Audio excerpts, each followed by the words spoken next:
quarters. So what we saw with Steven Schlepphorst deck is we saw him be defeated, I believe it was by Chris Anderson with his Banterous deck, combo deck, a long time, way back during the Swiss rounds.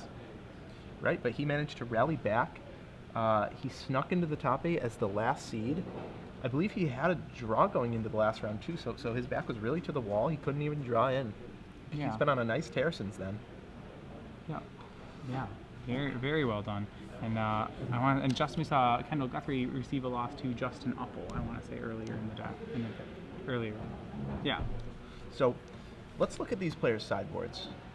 Since they are in Game 2, both players having full access to the sideboard, of course. Steven Schlepphorst has natural orders available, so of course to go with the Progenitus. He has a little crop rotation package with that and Bojuka Bog. As you can see there on the screen, Grafdigger's Cage, a little tutor package. Okay. And let's see, what will he have? Maybe Envelop. Envelop counters an instant for 1 blue mana. Not bad against Rug Delver, although that's generally not the best way to fight it. I feel like the Envelops are more there for the combo decks than anything. Oh, Envelop card is a sorcery, so it's different than Dispel. Right. Yeah, Envelop card is a sorcery, and that's for the Miracles matchup. It's because to protect himself from getting Terminus Miracled at him. Right, makes sense. Right, he wants that 1 mana spell. And yes, Envelop and Dispel together can make a negate. I think I draft too many Dispels. That's the answer here. So, Kendal Guthrie with Rug Delver. Against Bant, it's pretty he has a lot of good sideboard cards. He has the 4 Submerges and then 2 Red Blasts. Wow, so he is definitely stocked up in terms of sideboard cards. Steven Schlepphorst, a little less so. Natural Order is not what he wants to be doing. Grafdigger's Cage, Bojuka Bog, these are not that good. He'll have the Bog in his deck, just in case he needs it to neuter any sort of Mongoose, but it's not going to be his main plan, of course. Engineered Explosives will shine here. But other than that, really, his deck, he can't change it much with his sideboard. What do you think Kendal Guthrie will take out for these Red Blasts and Submerges? So yeah, it's Red Blast, Submerge, possibly even Grim Lavamancer. What do you take out for that in this matchup? Well, I mean, you want to keep your staples in. The Bant deck's mana is not actually great, so I think that's something you would clearly keep in. I don't know, there's not too many things which I really want to board out here, so maybe it's just, not being... He has 2 Spell Pierce in the deck. That's something which should certainly be caught. A Thought Scour, that's a fine card to cut. He doesn't want to cut the Dismember. It's one of his best ways to deal with Knight of the Reliquary. Really, the thing is, he needs to make sure he's not too sneaky. If you have so much disruption, you need to make sure you're actually still killing the other person. Right. Now, the thing about Daze, too, is that you can really sideboard out Daze against the people who play around it. So this is really more player dependent. So if Kendal noticed that Steven Schlepphorst was playing around Daze at all costs, I would side Daze out. Because he's doing your work for you. You don't need the Daze if he's doing that. In fact, oftentimes that's what you want your opponent to do. You want your opponent to always play around the Daze a lot of the time. Especially when you're on the play and pressing the issue.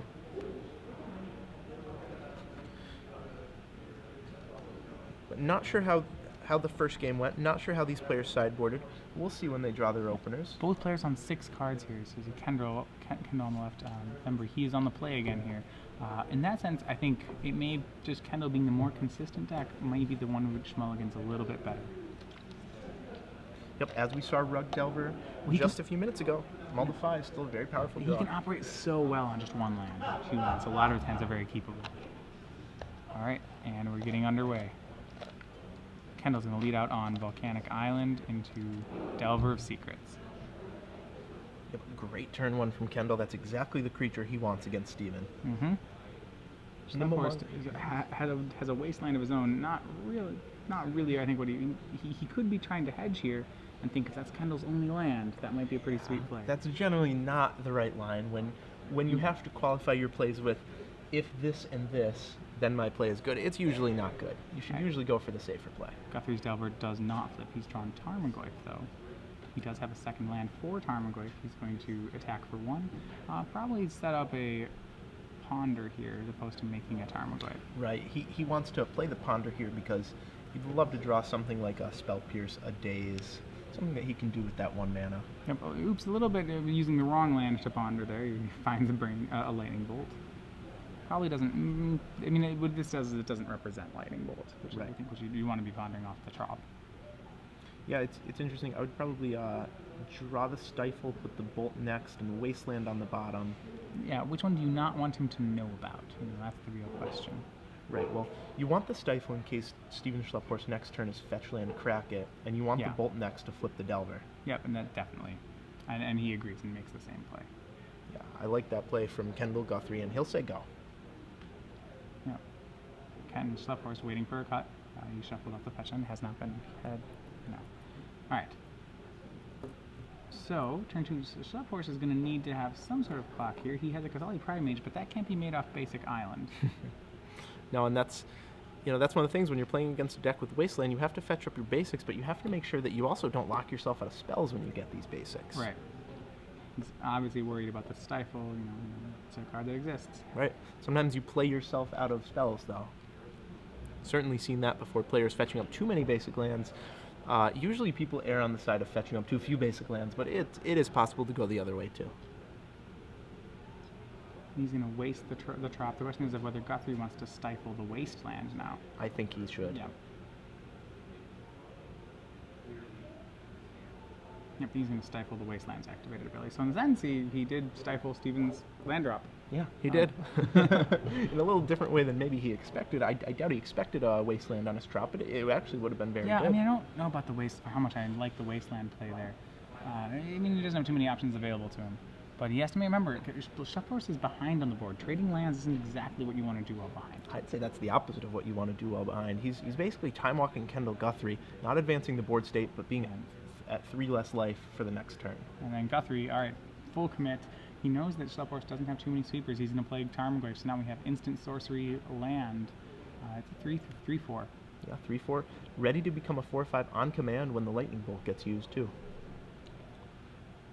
So now, Steven Schlepphorst thinking about brainstorming in response, trying to find a force of will.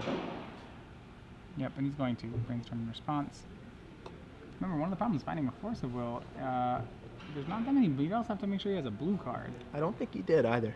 No.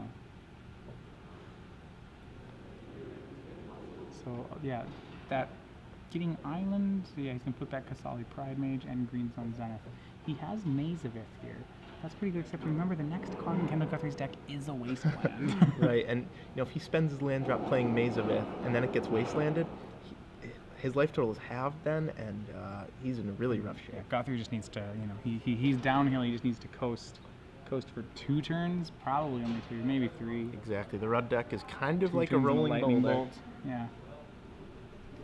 Just accelerates as it goes. And Schlepphorst thinking about his land drop. Not sure if he wants to play the Maze or potentially Green Sun Zenith for a Dryad Arbor or a Noble Hierarch.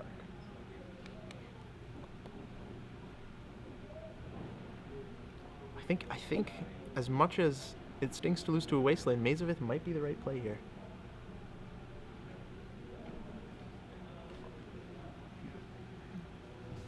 Alright. So, yep, he's gonna crack fetch land. I mean, right now he's fairly safe from any stifle action. One of the dangers here about cracking this fetch land, it puts him at 14. If they can find one more card, can find its way in the graveyard, one more card type, this will decrease his clock by a turn, 3 turns to 2 turns. So what is Steven's play here? Did he have 2 swords in hand? Was that the promo on the left, or are those Knights of Reliquary? Can't quite tell. Unclear. Steven play him kind of close to the chest in this match. Might be new to the feature match scene. Sometimes there is another stifle in Kendal Guthrie's hand. He has a wasteland. I mean, clearly he's gonna waste the duel. Yeah. And so of course that's one of those miserable feelings. Like, oh, okay. Yeah, and thanks. it's interesting that Schlepphorst played around the stifle but played into the wasteland. So you can't do both. Right. It's kind of a tough spot. So you didn't catch a basic. Yeah, I'm not sure. Right, Misty can't get planes, which is probably the basic that he wanted there. Yeah, and actually, Schlepphorst doesn't have a planes. That would be why. His only basics are Island Forest, so he can't actually protect white mana for himself. that would be why he didn't fetch it. I was thinking literally, like, I really would have fetched planes there, but Well, Misty can't get planes anyway. Right. I mean, but yeah, I guess Misty can't get. Okay, yeah, that's fair. And Stephen draws another wasteland. Okay. Had it. Had it. Sure. All right. Push you to 2. And bolt you for good measure. I bolt you. All right. All right. And then, that's one of the fun things about Rug Delvers when you kill your opponent, and their board is basic island. Yeah. That's their entire board. There's that aspect of Rug Delver, which can just be brutal in certain matchups. So, Guthrie manages to take game 2, and as we know, being on the play, Rug Delver's really excellently situated for that. Exactly. Steven Schlepphorst, though, by virtue of winning the first game, he gets to be on the play for game 3. Right, so, yep. By being able to kind of score the break point against Kendal Guthrie, yeah, he is advantaged here. He does need to make sure, I think, that does seem to be very relevant in this matchup, especially in the early game, the fact that he does not have basic planes in his deck. The reason he wouldn't have it is his fetch land suite is 4 Misty Rainforest, 3 Windswept Heath, so fetching basic planes is a little more difficult. He would only have 4 sources of it in his deck. Exactly. Now, also, the white cards in his deck, he has 4 Knight of the Reliquary and 2 Kasali Pride Mage. That's it. He, of course, has more after sideboard, but the Nobles and the fetch lands for the duels, usually enough to get that done. Right, the problem was that his hand was full of them this last game. So, we found him actually unable to cast any spell against against Kendal Guthrie's multiple wastelands. And Schlepphorst kind of kicked himself a little bit as he added a wasteland to the party, too. He wasted one of Kendall's lands. He did. Unfortunately, that wasteland, though, that didn't help him cast any of his spells. All his spells had such specific mana requirements that the wasteland didn't do anything. Right, and I think that's one of the things, when I'm looking at this Bant list, and you have 3 wastelands but couldn't find room for a plains. Part of me wants to I understand that 2 wastelands is worse than 3, but sometimes you do lose points by making your deck a little less consistent. Exactly, and this kind of reminds me of Brandon Large's Jund deck from earlier in the day. He found room for 3 wasteland in his deck, but really they didn't belong in his deck either. Well, wasteland is such a powerful card that a lot of times you want to run it in a lot of decks because it will actually help your percentages in many matchups. So it's not unreasonable to try to put a wasteland in a lot of the different decks lists that you build.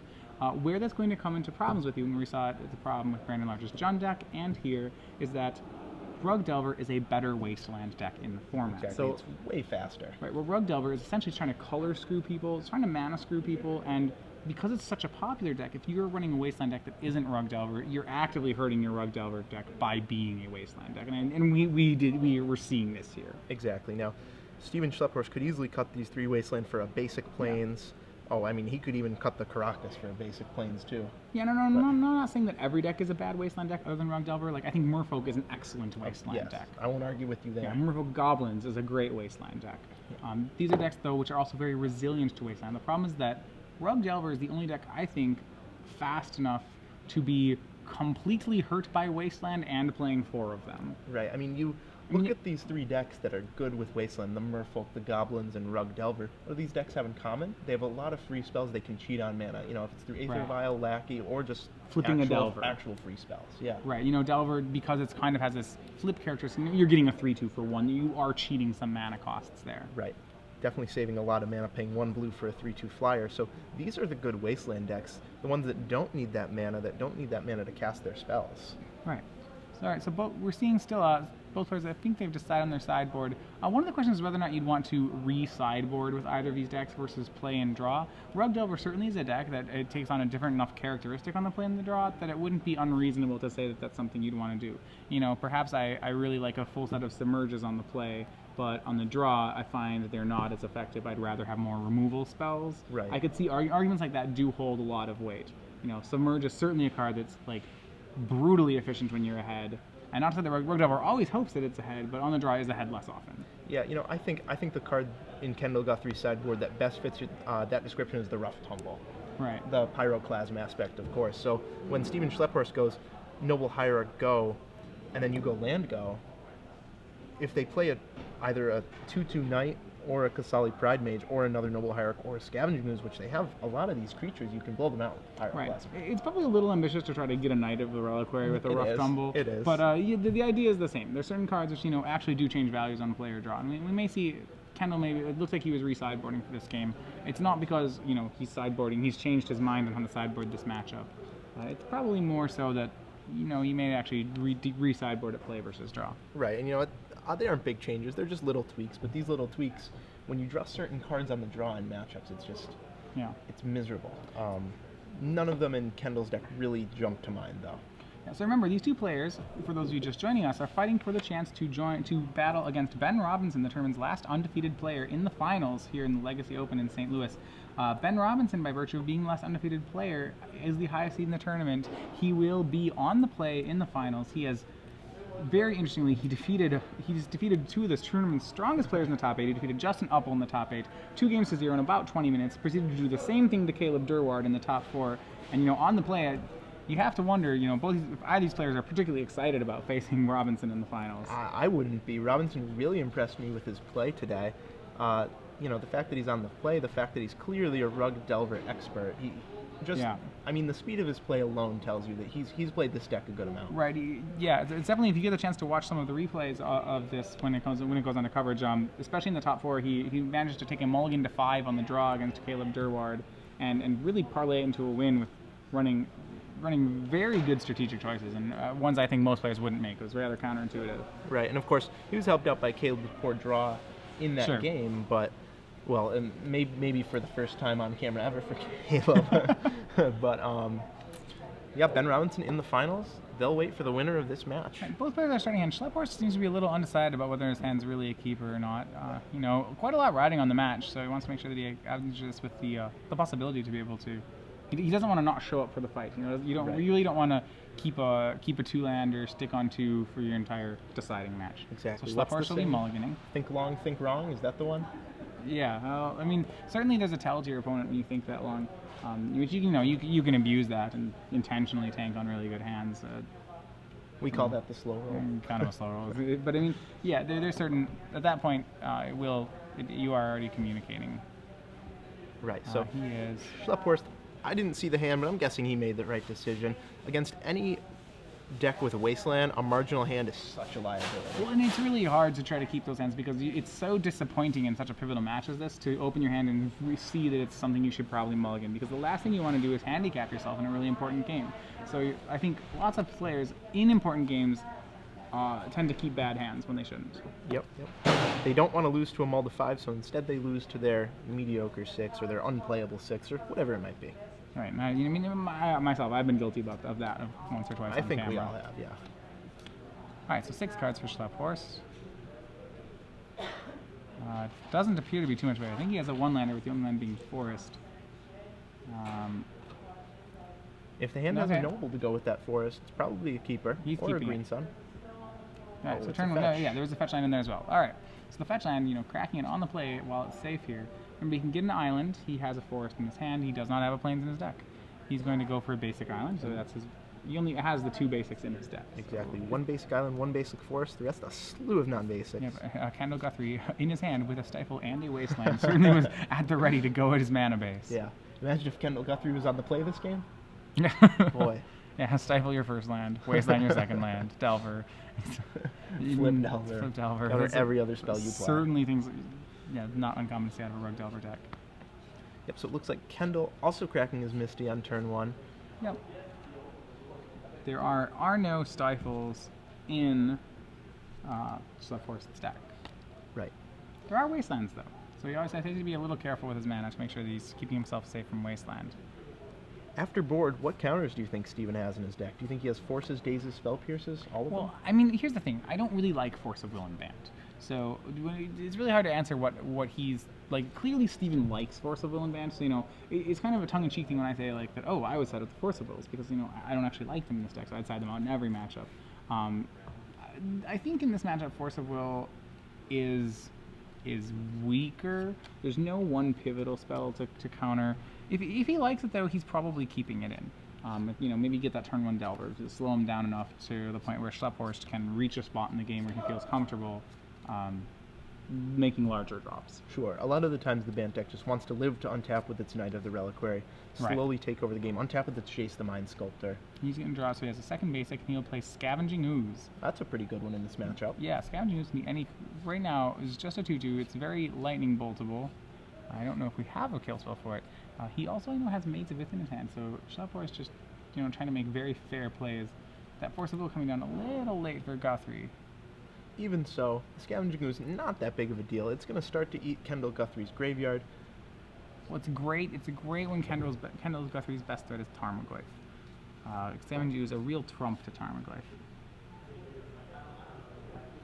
Yeah, it really is, and Kendal Guthrie has to make sure that that doesn't grow to 4/4 if he doesn't have an answer to it. Now, he does have a Submerge in his hand, maybe even 2 Submerges, can't quite tell. Well, he does control an island, his opponent does control a forest. Submerge could be a very fun play here. Oh yeah. Best Submerges are, of course, in response to fetch lands. Shuffle the card away, bury it in the deck. Let's see if that's what happens here. Misty Rainforest, drawn by Steven Schlepphorst. And no, hold on. He's going to respond. That's a Submerge. Yeah. And okay, so the first Submerge, Spell Pierced. I believe this. Yep, the first Submerge, Spell Pierced. Now Kendal Guthrie thinking whether he wants to fight over this, and he does, pitching Stifle. And that was the other card that I thought might have been a second Submerge. If it was, he definitely would have used the other Submerge.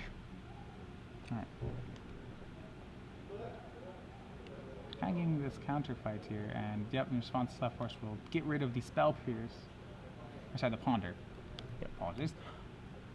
But and now the fetch land will finally resolve the thing that went on the stack first. right, so that means the Scavenging Ooze is being shuffled away. Yep. Now Steven Schlepphorst was going to get a Tundra, so he could play Knight of the Reliquary. Now he can't do that because he's Spell Pierced. Right, which is fine. I mean, Knight, his life total is healthy enough that probably delaying the Knight one turn isn't the worst. Right. The only big deal here is that he might not have another white source, so that wasteland that's in play might be able to take out the Tundra. Well, yeah, if that's the case, yes. You're right. The fetch was already in the stacks. Schlepphorst would almost want to just back up and be like, wait, no, go back, it's still a fetch. Can I put this in play? All right. I'll still pay the 1 life. Right, and there we go. All right, so no more white sources for Schlepphorst. Lack of basic plane is still coming back to hurt him. He can't reliably cast the cards he needs to cast. Another wasteland for Kendal Guthrie. Which, to be fair, if Schlepphorst has another way to find white, that won't be a problem. Right. Now, Kendal Guthrie not playing the Delver, just going to say go. He'll hold up Brainstorm, and yeah, there's a Force of Will drawn by Steven. He can't cast it now. Yeah, Maze of Ith is in Steven's hand. Steven's going to opt not to make Maze of Ith. Right, he doesn't want that wastelanded. Third land by Kendal Guthrie. I still think I almost want it wastelanded. Isn't the white source better? Oh, possibly not. I mean, the problem is like, what are you hoping to draw into? You have to kind of make a plan for yourself. If you're not going to make the wasteland, the Maze of Ith, what is your plan? Is your plan to sit here until you draw a way to make white? Yeah, I think Steven Schlepphorst wants to draw a fetch land. That'll go fetch a white duel. He'll get to play his knight. It might resolve, it might not, but the white land will certainly be wastelanded, and then the way will be open for Maze of Ith. Now, this plan, of course, backfires if he doesn't draw a white land for a few turns. Right, and there's a couple other issues. Schlepphorst getting very close to having an activated Nimble Mongoose. Schlepphorst also has a Lightning Bolt in his hand. Guthrie's close to turn on Nimble Mongoose, and Guthrie has a Lightning Bolt in his hand. I think Schlepphorst's life total is much lower than it appears. Right. Schlepphorst, though, might not know that. All right, 2 more damage, so he's down to 12. And yeah, I would say Nimble Mongoose is probably... No, he's just going to pass back the turn. He's not going to make the Mongoose. That looks like he wants to keep up with Stifle and Lightning Bolt. Not sure about that. Too many cards in hand for Schlepphorst. And yes, Steven's he just knows, and he knows that this isn't something you can do against Delver. Right. Can't show up to this fight with only a basic forest and a basic island. He needs some permanence here. He needs a white source this turn. And though he doesn't know it, it can't be a fetch land. And now Nimble Mongoose, so it's a 1/1 now. 5 cards in graveyard easily can become a 2/2, a 3/3 if he wants it to be. Right. Yeah, I don't think Steven's going to get this. It seems like it's too little, too late. Yep. Now, I mean, if he plays the Maze of Ith, it gets wastelanded before it can get activated, and I think Kendal Guthrie's going to be on to make this an all-rug finals. Yeah, like I said, I think we were talking about earlier, said it's certainly a possibility that Rug is just a powerful enough deck. And there we go, there's 7 cards in the graveyard if Guthrie wants them there. Yep. Certainly a powerful enough deck to do that. It really is. It can just run people over who aren't prepared. It can run people over who keep slow draws, who keep draws that are really dependent on that white source. Right, and second fetch. Guthrie's down to 16. Mongoose becomes a 3/3. And that's a 2-turn clock easily on the board, not to mention the lightning bolt that's in his hand. Right. This is all over but the crying for Steven Schlepphorst. He'll have to settle for a top 4 finish here in the Legacy Open here, Star City, St. Louis. But for right now, unless something strange happens, it looks like Kendal Guthrie will be on to the finals. All right, yeah, swing for 5. Schlepphorst down to 5 life. Well, one more attack should do it. He even has Stifle at the ready. Yep. Just too many cards, man. All right, and there we go. There's the third land. Too little, too late. And it doesn't make white. Now can't cast a single spell. White spell, white spell, white spell. Jace, Jace, Mazavith land. Mazavith, go. He's just very he's just there patiently. He knows what's happening here. All right, sure. Red blast. Good measure. Swing. And yep. Untap. Okay. Goes to 2, and Guthrie will present the lightning bolt. All right, and there we go. Kendal Guthrie moving into the finals. Congratulations, Steven Schlepphorst, on his top 4 finish, but greater congratulations, Kendal Guthrie, on to the finals of this Legacy Open. 2-0. 2-0 for Kendal Guthrie, 2-0 for Ben Robinson. Really, Rugg just, I'm sorry, 2-1 for Kendal Guthrie. We didn't actually see the game that Steven Schlepphorst won. Right, so I mean, on camera, Rugg certainly showing up under the lights. Yeah, a dominant force here in this top 8. It was a deck that a lot of people, Caleb Durward included, said was not the deck to beat anymore, but